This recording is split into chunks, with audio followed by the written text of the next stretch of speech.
Bien, je pense qu'il reste un aspect important quand même de ces 24 heures du Mans, c'est que pour la première fois depuis 20 ans, il y a une femme qui sera sur la ligne de départ aujourd'hui. Il s'agit de Marie-Claude Beaumont. Il s'agit de Marie-Claude Beaumont et depuis la création des 24 heures, il n'y a eu que 26 pilotes féminins et une seule habituée. Il s'agissait de Madame Itier qui entre les années 34 et 39 a couru 5 fois de façon, enfin 5 fois consécutivement.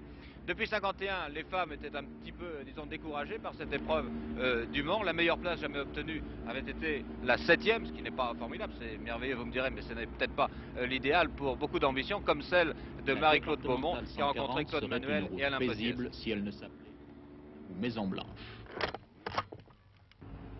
Ce serait une jeune femme bien tranquille si elle ne passait ici à fond, tout comme Josie Fert ou Rodriguez.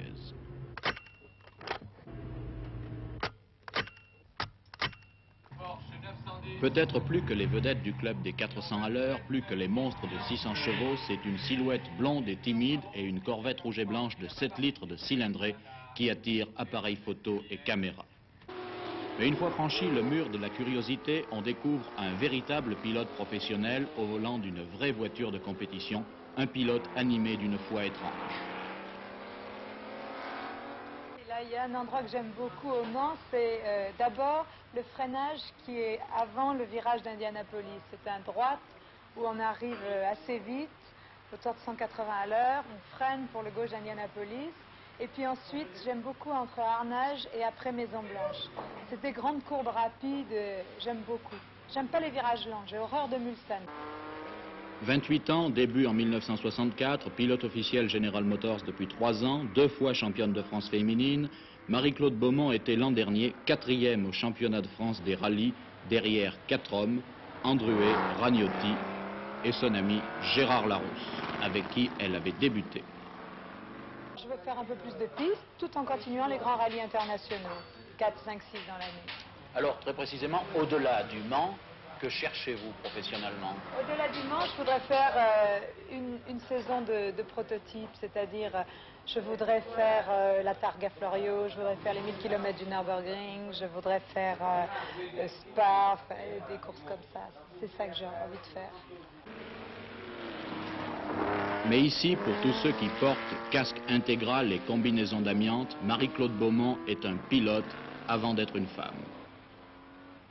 Oh, je crois que tous les pilotes de l'équipe Porsche n'ont absolument rien contre une femme. Pour nous, c'est un autre pilote, il n'y a pas de problème.